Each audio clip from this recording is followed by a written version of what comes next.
Odam o'lib 7 kundan keyin badanda zodi qanday o'zgarishlar yuz berdi. Yurak so'qish to'xtagandan keyin badan oksigen bilan ta'minlanmaydi. Hujayra oksigen yetishmaslik sababidan tadrijiy o'lib ketadi. Boshqa badan a'zolarimi orqa-orqadan ishdan to'xtaydi. Eng oxirgi bir necha sekund ichida cho'ngmingdagi qoldiq ongyanli atrofdagi tuqqanlarning yig'zarini sezalaydi. Lekin inkas qaytarolmaydi. Ojiz ongni ayti tezla mangulik qorong'ulikqa ketib qoladi. 1 minutdan keyin muskullar bara-bara bo'shib mag'dursizlandi. Ko'z qarchiq yo'g'nashga boshlaydi. Modda almish to'xtaydi. Badan temperaturasi tadrijiy tuvallaydi. 30 minutdan keyin badandagi qon ig'irlik kuchining ta'sirida badanning ostinqi qavati yig'ilib, ustungi teri intayin tortirib ketadi. Ostinqi teri bo'lsa qon tarafidan besilib, so'sin rangi kirdi. Bu jasad tig'i deb ataladi. 2 soatdan keyin butun badandagi qon eqishdan to'xtag'achqa badan tadrijiy qetib qoladi. Bu jasad qetishish deb ataladi. Bu xil holat 6 soatdan 12 soatgacha davomlashadi. Bu chog'da bo'g'imlar harakat qilolmaydi. Teri muskullarimi yig'ilashga boshlaydi. Tirnoq qarmoqqa o'sib qolgandek ko'rinadi.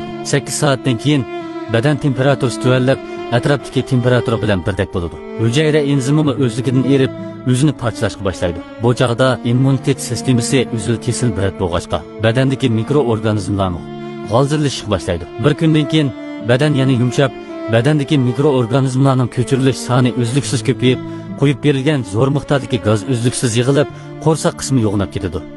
Ba'zi gazlarmi qon tomirlariga kirib, badan yuzida siziqchilar paydo bo'lib, terini xuddi marmar tosh o'xshatib qo'ydi. 2 kundan keyin mikroorganizmlarning parchalashi bilan ichki a'zolar butunlay chirib, chirgan puroq chiqishga boshlaydi. 7 kundan keyin badandagi to'p va teri tushishga boshlaydi.